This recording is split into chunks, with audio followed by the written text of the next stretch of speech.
Thank you, Miriam. Macbeth said famously of life that it was but a walking shadow, a poor player that struts and frets his hour upon the stage and then is heard no more. He said it was a tale told by an idiot, full of sound and fury, signifying nothing. I'm not sure why this quotation wouldn't leave my head as I pondered the role of the media for this event, but you can probably see where I'm heading. I retired 2 years ago, as Miriam says, after 43 years in journalism, 4 years in the Irish Times, 4 years in radio, the balance in television. And now I am a bit cynical, to my own utter surprise, because I am not a cynic by nature. Irregardless, as the man says, I feel I've earned the right to be cynical about journalism after all this time. And certainly, as Macbeth put it, we strut and, yes, we fret our hour upon the stage. Well, actually, 15 minutes, according to Joe. And then we are heard no more. Check. A tale told by an idiot? Check. Full of sound and fury? Check again. And is that a bit harsh, signifying nothing? Well, check again. And quite early on, I realized that a strong dose of self-loathing was a useful antidote to the self-importance that permeates journalism. So what is the media? We know today that it houses so many of our modern high priests. Could we say it's the essential lifeblood of a democracy, one of the great guarantors of a free society? Many people would simply answer yes to both those questions. But hey, isn't there a little bit of an Achilles heel here somewhere? Achilles in Greek mythology, just to remind you, was largely invincible in battle, but had in his heel a fatal area of vulnerability that led ultimately to his downfall. So it seems to me in many respects it is with the media. It exists mainly as a huckster. It forages in the marketplace, selling its wares to survive. You call it the lifeblood of a democracy, if you like, but you could also call it a cheap and shoddy piece of goods that must be sold and traded and endlessly dressed up as attractive and interesting and made to produce a profit from moneymen, if it is to exist at all. It's a stall in the marketplace where shelf space is shared between the worthless and the very precious.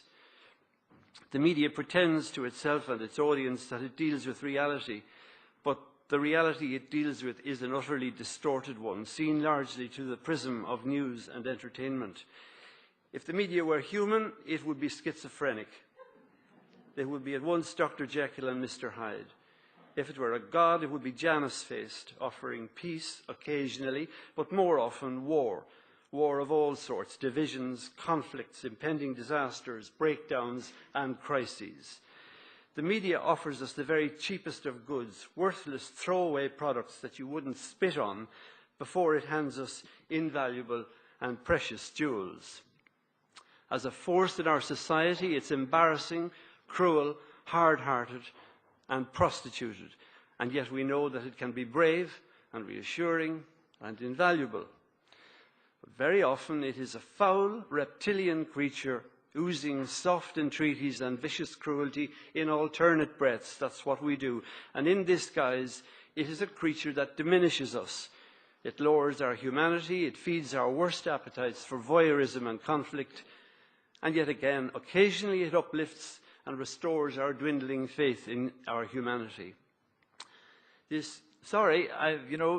43 years, I think I'm entitled. This miserable, personality-disorientated animal, my friends, hydra-headed and snake-like, gorging on its own absurd self-importance, is journalism. Frankly, you let it into your house at your peril. And it seems to me that if such a beast displays activities which have been so clearly and brilliantly revealed to us by Professor Roy, and as revealed by The Guardian and the Leveson inquiry, who can be surprised? It's like professional sportsmen and women doing what they have to do to win. Just expect them to do what they have to do to win. Don't be naive about it. Expect the media to try and sell the product. Expect the media to seek out products that they can sell. It's what we do. You can regulate it all you like, but the basics remain the basics. And many years ago, I found myself greatly taken with the analysis of John Burt and Peter Jay, who argued that news, TV news in particular, was biased against understanding. And it's a view I've carried with me all my professional life ever since. Now, of course, I exclude RTE from all of this. And myself. Well, actually, I don't. But I just don't quite feel able at this moment to share my many personal journalistic traumas with you all. Raise the appearance fee, Joe, and I'll make a full confession. Anyway, I'm going to now come down from the pulpit, sorry about that, and talk a little bit about some of the traumas and ructions that currently afflict the organisation that I know best, which is RTE. And starting with the Mission to Pray aftermath. The BAI commissioned report on the Mission to Pray debacle was, in my view, a very poor document. I believe it was also terribly poorly reported in the media. Now, I have written extensively about this elsewhere, as some of you who read the Sunday Business Post might be familiar. And I have nothing against Anna Carraher. I'm sure she's a wonderful person, extremely professional. But her report was really a non-report, in that the key element which had to be decided, which was, had RTE broken the Broadcasting Act in two very specific respects, had been decided before she started and conceded by RTE. Guilty, hands up, before she even started. All the report had to do was to fill in the blanks above. Why did this happen? How could such a programme reach air? And this Ms. Carraher singularly failed to explain. And if I had a bit more time, and if there wasn't a danger, as you can imagine, of compounding the damage to Father Reynolds, I could try, as I believe I can, explain to this audience how this programme reached air. It was a disaster. Father Reynolds was treated abominably. There is no question about that. But it is not such a mystery as to how it got on air. And the key error, in my view, and strangely enough, was not fundamentally bad journalism, particularly involving Aoife Kavanagh, an old colleague of mine, but a case of hubris, which is to say misguided arrogance and overconfidence. In my contention, and I have argued it here in great detail, and contrary to most published comment on this matter, the Carraher report failed to give a fully accurate or indeed fully coherent view of how this disaster unfolded. And if that's right, it's a serious matter. And if I'm further right that it misjudged the journalism and criticised it unfairly, then we have another difficulty as we move forward, because the aftermath of this affair finds RTE, television, news and current affairs, in fact the station as a whole, at a watershed. And today it is searching for the correct way to get over this car crash of an event. And knowing exactly what just happened and why it happened is critical to formulating your next step. So I do not believe Ms. Carraher and the BAI Compliance Committee have helped greatly in that matter. And it's not a view I expect you to agree with in this audience, and I'm sorry I can't expound on it further. Some of you may have read this, or you may have paid attention to the outpourings of a certain Vincent Brown, who has touched on this issue also. But it remains my view. Currently, a high-level committee of 3, chaired by Maurice Hayes, is investigating 2 of the programme makers.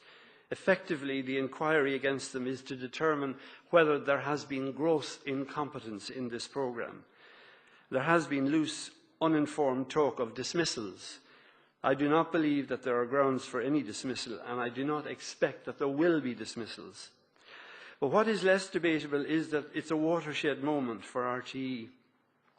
And there's an interesting and unfortunate comparison to be made today between the situation that we have and that which occurred in 1969 after the tribunal report on the 7 days money lending on illegal money lending, which some of you may remember. I remember I had started my professional career at the time. I remember it very clearly. The details, of course, are totally different, but certain factors are similar. There was a flawed program. It led to outside intervention, which produced stern and not always accurate criticism of the program makers. And the upshot back in 1969 and as today was the removal and dispersal of key program makers from their posts.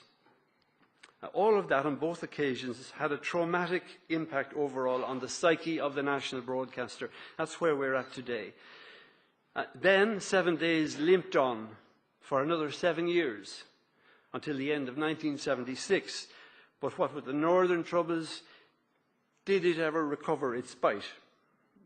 Maybe Joe could tell us on that front. It's open to question. So I ask the question now, will prime time limp on?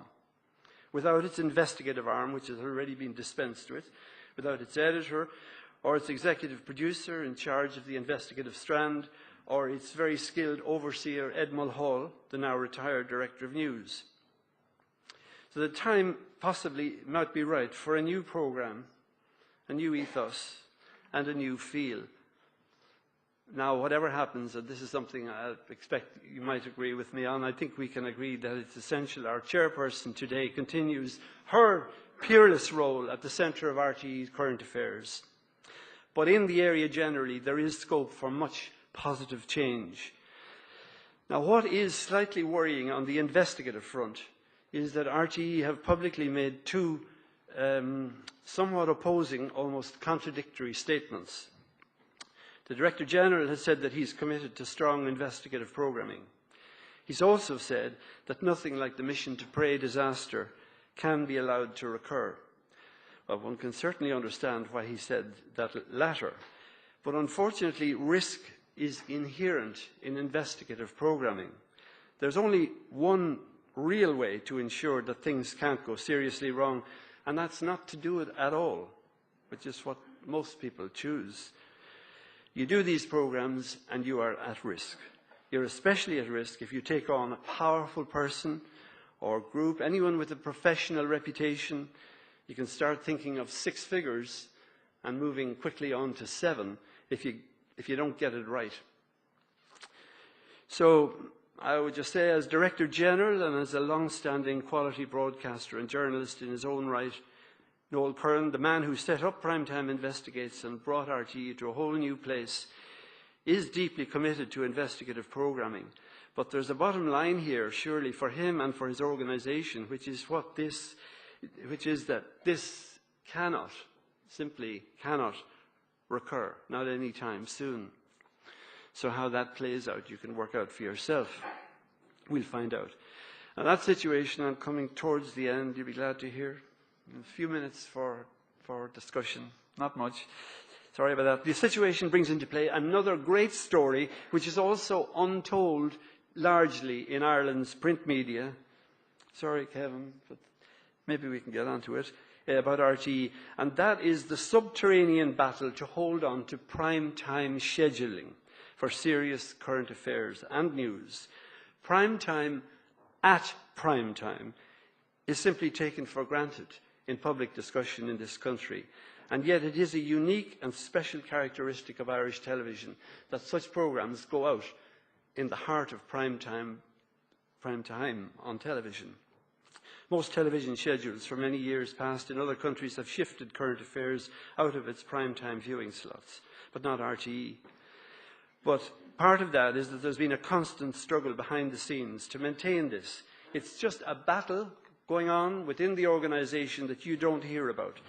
For years, the practical reality within RTE has been that if the ratings for news and current affairs between 9 and 10 were to slip appreciably, then those prized slots would be ceded to movies or to entertainment. Everybody has known that. The people running current affairs have known it. And hitherto, obviously, the battle has been won by current affairs, otherwise you wouldn't have prime time twice a week at 9:30, and indeed the news at 9. That's been some achievement, but not without some cost. A fixation on ratings has a downside. Those who deny that ratings chasing has not impacted on prime time, in my view, are not seeing clearly. And I don't connect this to the Mission to Pray shambles. That, I believe, was a serious, well-intentioned, but utterly mishandled affair.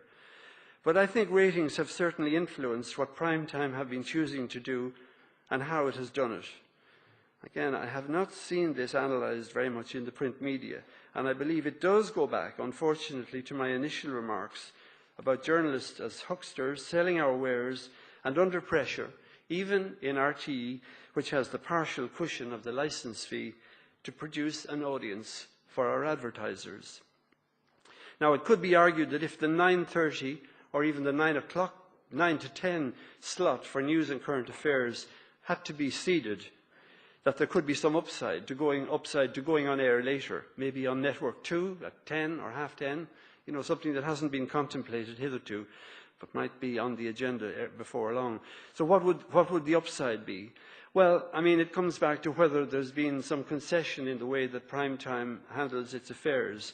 And some of us who worked in there do have long-standing issues about that. But now I'm free. I'm in the position to vent some of my thoughts. But I mean, it's open to question. Basically, I think if the upside could be if we had less attention to ratings, we might have less, I would call it, vacuous debates between people on non-issues, but debates for the sake of debates, more in-depth interrogation, one-to-one, fewer meaningless stories on crime, more time to allow fine presenters like Miriam and Richard Crowley and the rest to extract concessions from extremely well-drilled politicians.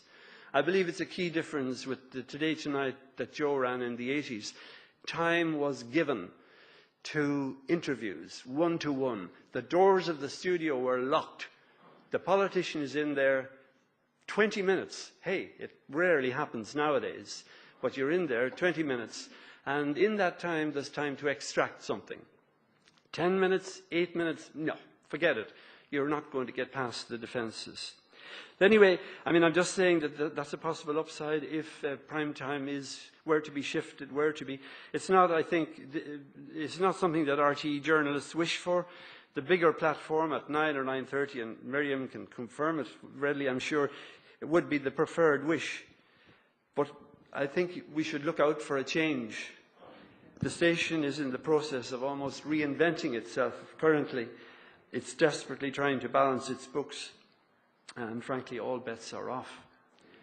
And there I will stop. I thank you for your attention. My apologies if I've been somewhat provocative and contentious with half-baked theories and assertions.